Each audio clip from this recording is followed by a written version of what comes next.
Today I am taking you behind the hoop guts for my latest finish. I have a series called Inspired by Imagery, and well, this is kind of inspired by imagery. It's also inspired by song lyrics. So this is from the song The Black Dog by Taylor Swift, which is one of my new favorites. And I guess you could say the imagery is kind of based on her latest album, Tortured Poets Department.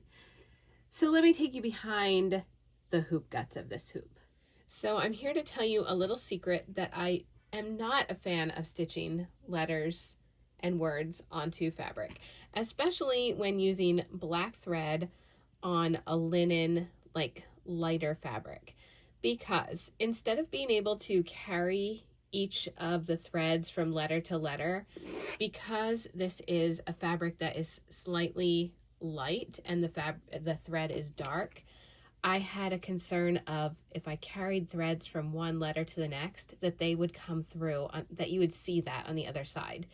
So for each little bit, the dots of the eyes and, every little letter, I had to tie off and knot and cut and then start over each little letter. So it's just a very time-consuming process. And letters, you have to be so precise for them to look good.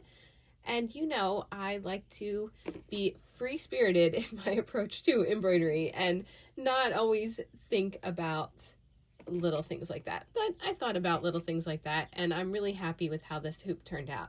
So you can see the majority of the hoop guts are black. And then I just have my thin white thread, little bits of black up here. Also, I had to tie off those areas. So it's just something to be aware of when you are stitching a hoop, if you are using a light colored fabric. And although this is linen, you might not have been able to see through, but I didn't want to spend all the time stitching this and then have it ruined by seeing like lines going from each letter. So here is the front. I have a much longer video on the process of this, the process of creating each layer, that you can check out. So in that video, I take you through all of the process, but this is a really fun hoop. I used a lot of vintage linens, beads. I think the hard part for me is this seems like very, I don't want to say stark, but it's not as busy as my hoops normally are. And that was work for me to keep it simpler, especially when working with a color palette like this. You can see there's a lot of creams. In that longer video, I talk about lace and cutting trims and adding buttons and beads and all of the decisions that really do go into a project like this.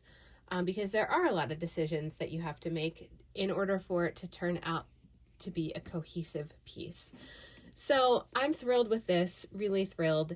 It is exactly the vibe I wanted to capture.